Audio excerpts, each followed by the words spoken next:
There are two emotional excesses to avoid. The first emotional excess is what I call emotionalism. And the second one is what I call stoicism. Emotionalism says, my feeling is all that matters. If it feels good, then I do it. That's an emotional person. Why is he an emotional person? Because he or she is not bringing any form of rationality to that emotion. Can you see that? Emotionalism, it says one more time, my feeling is all that matters. Your feeling is not all that matters. If it feels good, do it. If it feels good and is right, then do it. Can you see that?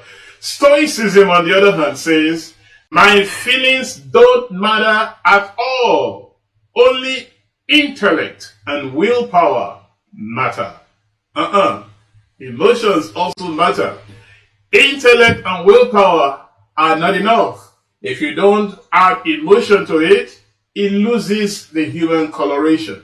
You remove the human element from the whole picture. Can you see that? So Stoicism says my feelings don't matter at all. Only intellect and willpower matter. So a stoic person will be going through something tough, and he's not going to complain. He's not going to, not that the pain is not there, but he's steeling himself, strengthening himself, and getting into that form of stoicism. No, sometimes it's good to be strengthened, but it's also good to let people know what you're feeling, so you don't break down or get weighed down. So we have this. Sometimes we have these two types of people marry themselves. When so if two feelers marry themselves, I call them feelers. If two thinkers, two stoic individuals marry themselves, you call them thinkers. So they're going to be thinking, the other ones are going to be feeling. It's always good to intermarry. You have one stoic person, one feeler. So when this person is going overboard in logic, the other person pulls him or her down. Right? Feelers will say, if you are not sharing emotions, you are not real. You're not real. And thinkers will say, emotions make you look like a weakling. Can you see that? So none of this is the right way. They are two extremes that we have to avoid as we learn the strategies of our feelings. 8 facts about your feelings.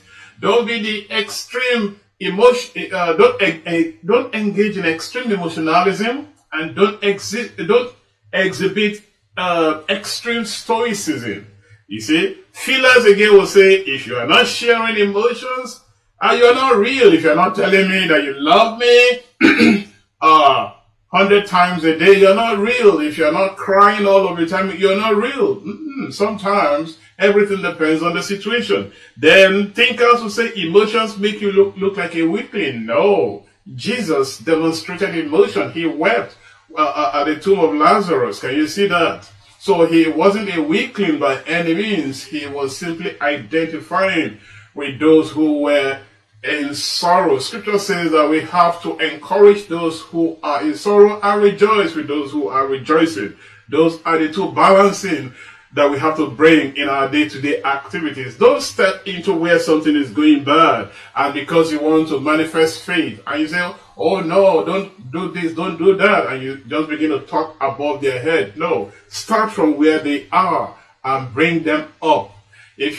Sometimes it might take a couple of hours, sometimes a couple of days or weeks. Can you see that? So, and sometimes you might be very firm, but that is not the same thing as not being emotional. Can you see that? The two extremes are both wrong. So what is the best approach? The best approach is to be in the middle. Avoid extremes. Avoid extremes. Avoid extremes. Avoid extremes. Don't engage the extremity of emotionalism or the extremity of stoicism. Be in the middle, and let the voice of the Spirit of God within you, depending on the occasion, times, and situations, guide you.